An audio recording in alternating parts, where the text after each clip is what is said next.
Regresamos con más de Despierta con CDN. Son las 8:11 de la mañana. Estamos también atendiendo a la situación que ocurre en Venezuela. Se sabe que el próximo 28 de julio habrá elección presidencial, según se ha establecido en el calendario electoral. Nosotros tenemos que mostrarles unas declaraciones particularmente polémicas, encendidas, que ha dado Nicolás Maduro en la jornada previa. Escúchenlo ustedes. El 28 de julio, si no quieren que Venezuela caiga en un baño de sangre, en una guerra civil fratricida, producto de los fascistas, garanticemos el más grande éxito, la más grande victoria de la historia electoral de nuestro pueblo. El 28 de julio.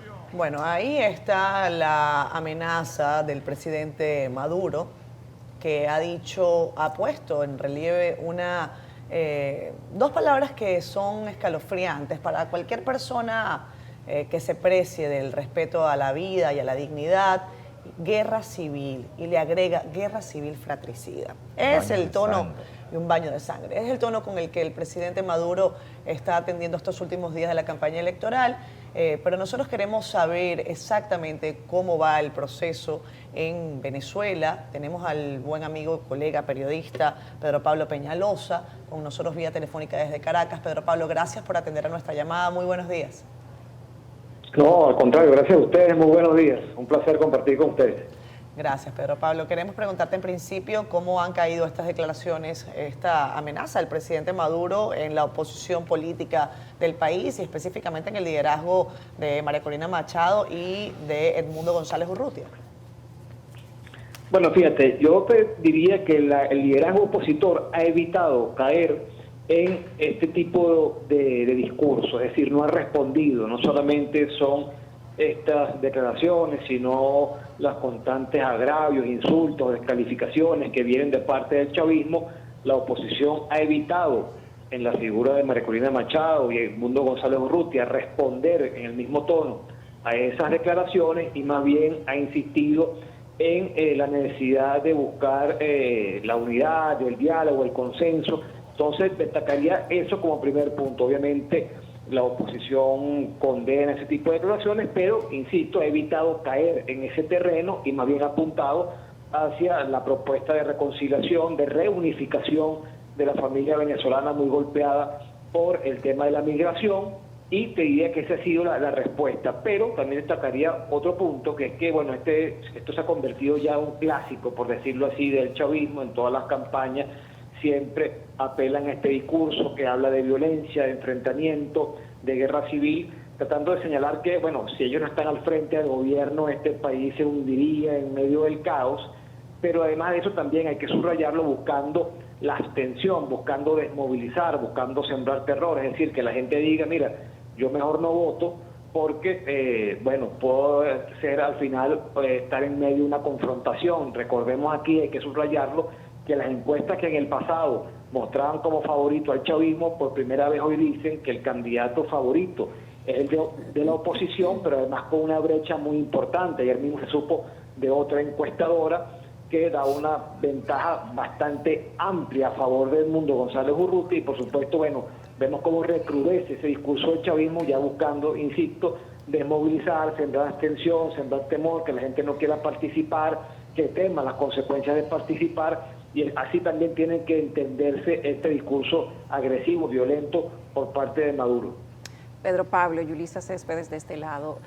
Nosotros desde aquí le damos seguimiento constante a todo lo que sucede en Venezuela y hemos visto sobre los estudios de intención de voto que se han hecho últimamente y de que la intención de voto, según estos estudios, para el madurismo, si se puede decir de esa manera, es de aproximadamente un 14%. Estos números mezclados con estas amenazas que hace Nicolás Maduro, pues parecen una combinación explosiva. ¿Esto ha podido incentivar temor? ¿Saben ustedes si hay algún tipo de reacción por parte de la población que es la que definiría que este 14% se cumpla o no? Mientras mayor abstención, pues mayor facilidad para quien está en el poder quedarse. ¿Qué sienten ustedes que hay entre la población venezolana previo a estas elecciones, cuando falta solamente, digamos que 10 días? Días. Así es. Sí, bueno, me referí a esta encuesta que se publicó el día de ayer, la encuesta de la firma Delfos, presentada por el Centro de Estudios Políticos de la Universidad Católica Andrés Bello, porque mantiene la tendencia que ya han señalado otros estudios, que dan una ventaja importante a favor de Edmundo González Urrutia. Entonces, digamos que si bien la apuesta de ese discurso es la apuesta, insisto, de sembrar terror, de desmovilizar, de promover la abstención, es decir, el chavismo sabe que no puede seducir, que no puede atraer nuevos votantes, tiene un techo muy marcado en todas las encuestas, pero sí busca desmovilizar, busca incentivar la abstención, busca dificultar la participación de la mayoría que tiene una disposición a favor del cambio, pero en principio esos estudios no muestran que esa estrategia de sembrar temor, de desmovilizar, tenga resultados. Según, repito, las encuestas que siguen mostrando que hay una importante intención de ir a votar, en primer punto, y que además esa mayoría que quiere participar también se inclina a favor del candidato de oposición. Pedro Pablo, buenas. Federico Jovine, gracias por informarnos allá directamente desde Caracas. Una pregunta, faltan 10 días para la elección, ahora proyectemos el escenario hacia las elecciones, ya sabemos lo que está pasando en la campaña. Desde el punto de vista de la arquitectura del sistema electoral venezolano, para los votantes, ¿es posible saber con antelación dónde van a votar, cuál es su colegio, en qué lugar, en qué mesa? ¿O habría la posibilidad de que el día de las elecciones muchas personas se encuentren con sorpresa y no voten donde votaran y haya un dislocamiento? ¿Qué se está planteando desde la oposición como posibles alternativas del día de las elecciones para un poco sobreponerse a lo que aparentemente pasará desde el poder? Bueno, en el caso de la oposición, ellos han señalado que están trabajando y que están bastante avanzados en lo que significa todo el despliegue y la formación de los testigos electorales, es decir, de las personas que tendrán que estar en los centros y mesas de votación, bueno, dándole seguimiento al proceso y también de esa manera poder tener información de lo que está ocurriendo en cada uno de los centros de votación. Sobre lo que tú señalas de la información, bueno, en principio todos los ciudadanos tienen la posibilidad de revisar dónde está su centro de votación. Te puedo dar como testimonio personal, yo toda mi vida había votado en el mismo centro de votación y resulta que ese centro de votación por alguna razón lo eliminaron y ahora me cambiaron de lugar y sé que está por la zona donde vivo, pero no sé dónde queda muy bien, tengo que ir a ver. Entonces, claro, muchas personas ciertamente, ¿qué es lo que se ha denunciado? Bueno, que el chavismo hizo un cambio drástico en el tema de la distribución y conformación de los centros de votación, y por supuesto creó centros de votación en zonas que ellos controlan, que tienen mayor capacidad de ejercer presión sobre el votante, centro de votación de una mesa, 2 mesas, que es más fácil, digamos, para el chavismo tener el control y ejercer presión sobre el votante, ¿no? Pero bueno, eso es parte, digamos, de todo este proceso que tiene cargado de irregularidades desde un principio. Recordemos que, bueno, partiendo del hecho de que se inhabilitó a la candidata de oposición María Corina Machado, luego las dificultades para el registro electoral tanto dentro como fuera del país.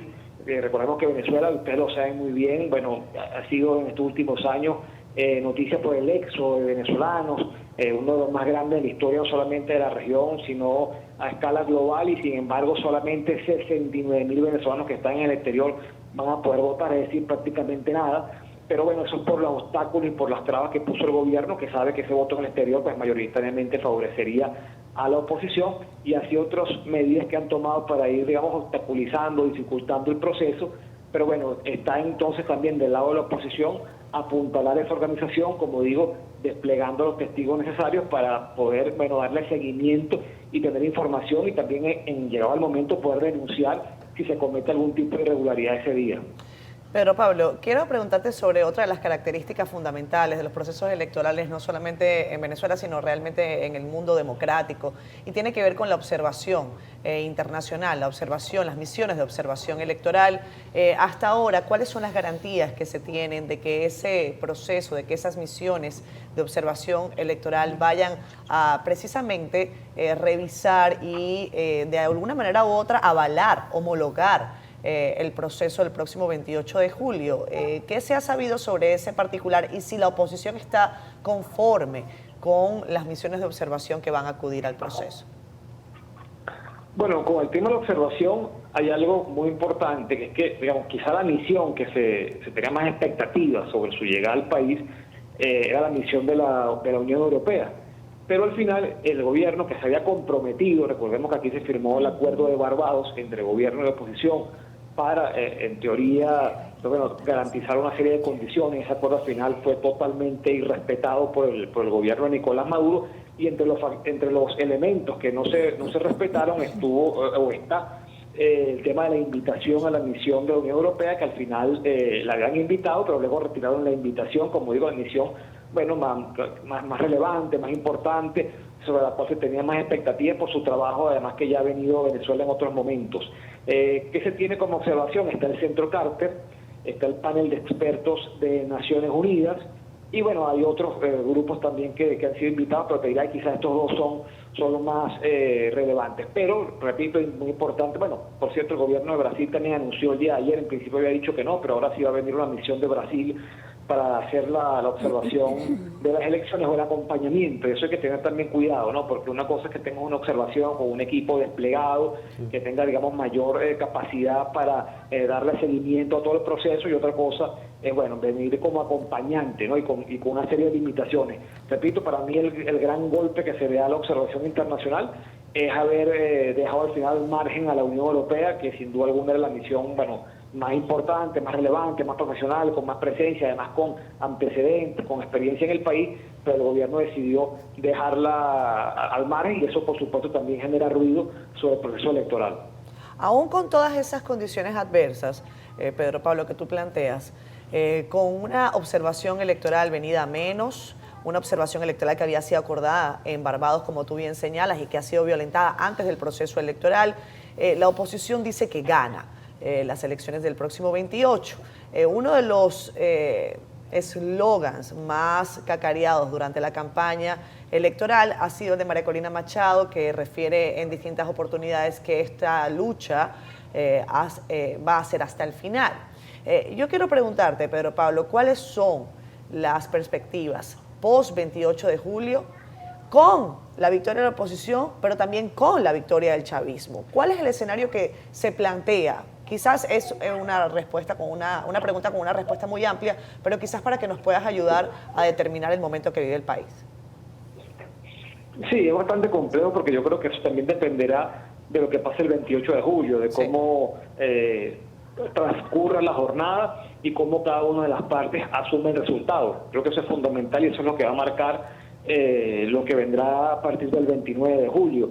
Ahora, yo creo que, digamos, lo que sí es que para cualquiera de las partes, en caso, repito, de que este proceso se lleve a cabo sin mayores alteraciones el día 28 de julio, bueno, es que yo creo que aquí Venezuela obviamente va a requerir de un proceso de diálogo y de negociación. Es decir, ninguna de las partes puede creer que va a aplastar a la otra. De hecho, precisamente esa tensión es lo que ha generado esta crisis política, económica y de todo orden en Venezuela. Entonces, si es la oposición, ni hablar. O sea, tiene que venir un proceso de negociación, porque recordemos que además la elección presidencial se puso para el 28 de julio, pero el presidente asume en enero. O sea, te puede generar todo el tiempo que tendrá, si en el caso de que haya un cambio político, todo el tiempo que tendrá el régimen en el poder para poder, bueno, seguir modificando todo el panorama. Y esto es así, hay que decirlo, Pedro Pablo. Ha asomado que estaría a favor de abrir un diálogo. El tema del chavismo es que, visto los antecedentes, habría que ver qué tan sincero y serio puede ser ese diálogo, y si no es la enésima manipulación como hemos visto hasta ahora. Ya recordábamos que se firmó un acuerdo de Barbados y ese acuerdo fue totalmente irrespetado. Entonces, bueno, pero sí hace falta sin duda a Venezuela un proceso de negociación, de diálogo, de entendimiento, porque seguro vendrán días muy duros, ¿no? Pero Pablo, ¿cómo está ahora mismo las propuestas electorales? Porque uno de los grandes problemas, por lo menos desde aquí se ha visto, que la oposición venezolana es la fragmentación, la división, y uno esperaría que hubiera pues dos grandes bloques únicos y solidificados en torno a dos proyectos. Desde el punto de vista de la oposición, en paralelo a Urrutia, ¿cuáles otros candidatos están compitiendo? ¿Cuál es su posición de cara a los próximos 10 días? Bueno, él diría que, digamos, la principal alianza opositora presenta a Edmundo González Urrutia y según todas las encuestas, como digo, no solamente lo da favorito, sino que muestra que esta es una carrera de dos, es decir, que está González Urrutia al frente, según las encuestas, insisto, y en segundo lugar Nicolás Maduro. Entonces, claro, luego hay otro grupo de candidatos que no, digamos, no han calado en la población, que además sobre ellos hay distintas versiones, sospechas de quienes creen que están al servicio de Nicolás Maduro, que se prestan simplemente para buscar la fragmentación, la división. Recordemos que a esos candidatos tienen las tarjetas que en su momento fueron intervenidas por el gobierno, es decir, el Tribunal Supremo de Justicia, controlado por Maduro, decidió quitar la tarjeta de un partido a sus legítimos dirigentes y se la dio a otros señores, ¿no? Entonces, claro, eso también genera, por decirlo menos, suspicacias, sospechas sobre las verdaderas intenciones de esos otros candidatos. Entonces, al final, como te digo, las encuestas muestran que esa intención de dividir, de fragmentar el voto opositor, no lo lograron y que hay entonces esa gran referencia como candidato de oposición, que es Edmundo González Urrutia, con el apoyo de la plataforma democrática, y del otro lado está Nicolás Maduro siendo la opción del chavismo. ¿Cuál es el futuro entonces para los venezolanos en estos 10 días, Pedro Pablo? ¿Qué puede esperar la gente? Ya se está viendo prácticamente de todo. Este video de Nicolás Maduro ciertamente nos mueve a nosotros que estamos en la comunidad internacional a preocupación. Sin embargo, esto es lo que podemos ver. No estamos allí para ver todo lo que pasa y todo lo que se dice. ¿Cuál es la expectativa de estos 10 días y cuál es el rol que puede jugar la prensa en ese proceso electoral? ¿Tienen límites? ¿Se les ha dicho hasta dónde van a poder llegar o se va a poder transmitir a nivel internacional cualquier cosa que pase en Venezuela?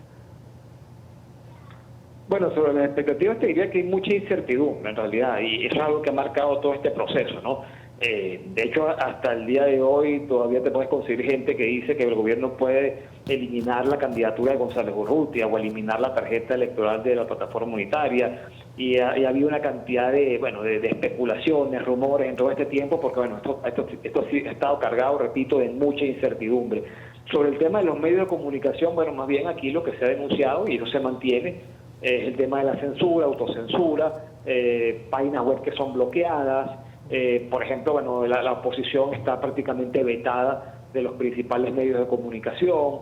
Entonces, digamos, en ese contexto, un contexto donde, bueno, permanentemente el sindicato de la prensa, así como también ONG que se dedican al tema de libertad de expresión, denuncian restricciones, persecuciones, agresiones contra periodistas. Bueno, es en ese contexto, o sea, ese es otro elemento más que pesa en este proceso electoral, que formaba parte, hay que decirlo, de aquel acuerdo de Barbados en cuanto al respeto de garantías, condiciones. Eso tampoco se ha respetado en lo más mínimo, y bueno, es así. Obviamente aquí hay medios que, a pesar de ese contexto negativo, tratan de hacer el trabajo. También hay corresponsales en el país, corresponsales en medios internacionales, quiero decir, y bueno, ahí obviamente siempre hay ese espacio para difundir los hechos, pero claramente, insisto, un contexto de restricciones, de censura y de autocensura, que es lo que marca el trabajo de los medios de comunicación en Venezuela.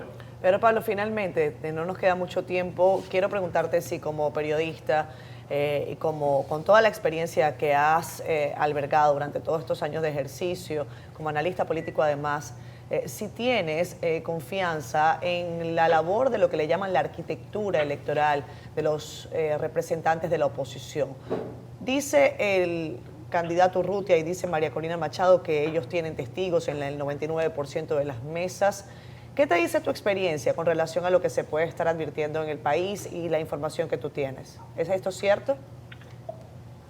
Fíjate, yo hablando con técnicos de la oposición, hay varios que destacan que al margen de las dificultades e incluso de las diferencias políticas que ha habido dentro de la oposición, ellos han podido ir avanzando en la estructuración de todo ese equipo para darle seguimiento a la elección, ¿no? Los testigos, personas que tienen que estar ahí presentes, y que hay mucho compromiso a ese nivel también de base de los partidos que están pues, involucrados en todo este proceso. Entonces, por ese lado, bueno, creo que han ido fortaleciendo ese aspecto. Obviamente veremos ese día cómo se da la jornada. Recordemos también allí que tiene un Plan República, que es el operativo de seguridad que despliega la Fuerza Armada, un Plan República cuyo jefe, bueno, abiertamente manifiestan su apoyo a Nicolás Maduro y a la continuidad de Nicolás Maduro.